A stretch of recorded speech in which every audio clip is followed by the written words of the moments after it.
So it's only fitting that I unveil it today when the Mets unveil their first baseman, Pete Alonso, who signed a 2-year deal. David, go. Love it.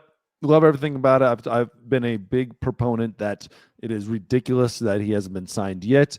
I thought he was going to get more money, but again, he ended up getting the same money that he wanted, essentially, just in a much shorter format. But he got the 1-year contract, a big old signing bonus, and then he has an opt-out. Sorry, it was a 2-year contract.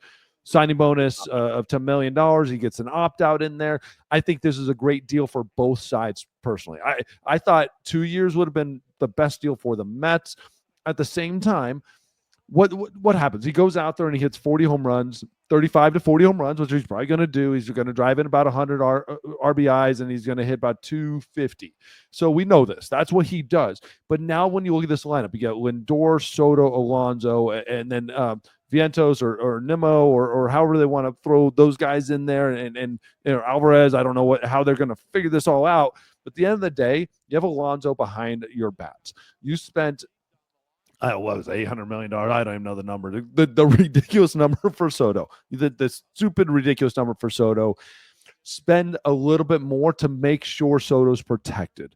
And again, if Alonso doesn't go out there and do it, dude, like, you're good. You didn't really lose anything. Yeah. And if he does, perfect. You can always bring him back. You can bring, or you can go out the free agent market and get the guy you really wanted. But you need protection behind Soto. That's the one thing about Soto. He isn't an end-all, be-all offense. He is a get-on-base, grind at bats, make the pitcher worried about him, stare at a ball that's 1 inch off the plate, and the umpire happened to get lucky and called a ball, and he stares at you, and he creates these at-bats that then create the next at-bat. That's the beautiful part about what Soto does. It's not that a bat, it's the next batter that he's really affecting, because the pitcher's working so hard to get him out, and Soto's going to get on base. He's not a 55 home run guy, so he's going to get on base, double, single, whatever it is, walk.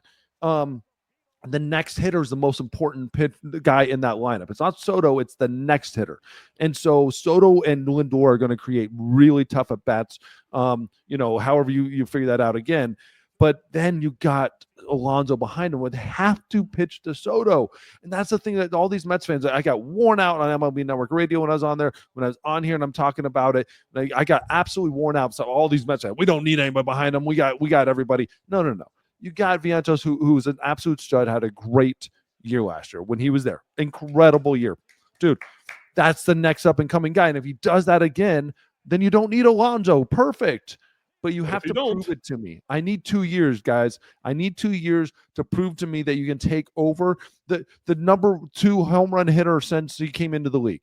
I need somebody that can prove they can do that, or just bring back that dude that's hitting bombs left and right. So I think it makes this offense really deep. And if I looked at this offense like right now, day one, and didn't know what they did last year, I'd say this is a really good offense. And then I look at the pitching and go, okay, I like where they're at in pitching, knowing what Manaea did, Senga, Montas, like Clay Holmes. I love bringing in Clay Holmes. Okay, we're solid. We're not ace heavy, but we're a lot of threes. Like we're all like 2s and 3s. I can win a lot of games with 2s and 3s, especially in this day and age where I don't need guys to go 7-8 innings every single day. We got a lot of 2s and 3s. Now it's all right. Is Diaz going to do his thing? Is Minter going to be better? Is Stanek going to be the guy that he was in Houston? Like, now we got some of those questions that I think we'll figure out. And at the end of the day, if the bullpen's not pulling their weight, they can always bring guys in during the season. Bullpen trading's so easy. That's nothing. So that's the last thing I'm worried about. Yeah, I think the Mets still need one more pitcher in the front. I don't know who that might be. There was rumors about Dylan Cease. There are plenty of players out there, and the Mets bought themselves a farm system a couple of years ago, and they have players that are available.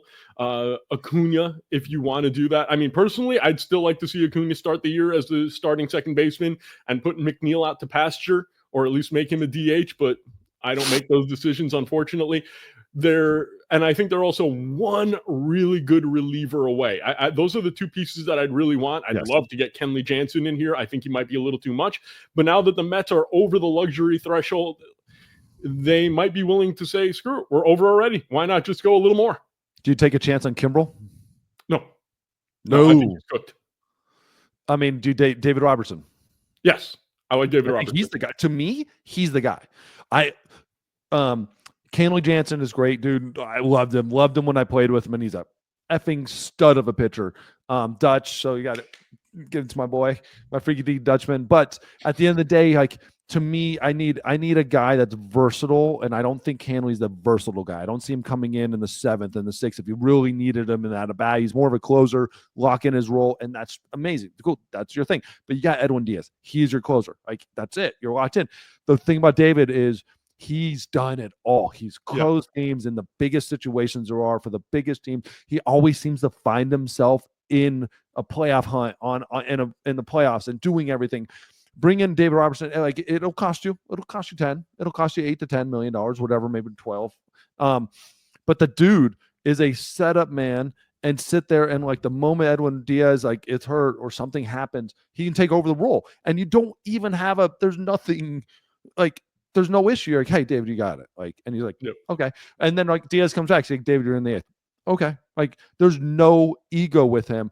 It's just results. And that's the guy. That's the dude you have to have in the bullpen, especially when you have a closer. Kimbrel's a closer. Ganley's a closer. Like Kimbrel has proven he can't pitch in anything besides closing roles, and even at this point, it's just not the same. Ganley can get the job done, but he's a closer, and I'm not going to trust the 8th inning to a guy who hasn't really over years proven the way David has.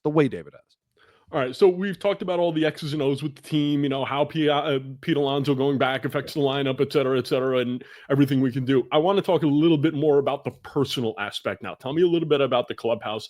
When you are a teammate of Pete Alonso and you saw everything that went on, what are you expecting from him when he walks into spring training? And what is his headspace after this long negotiation where you're hearing people saying, oh, they might not want you?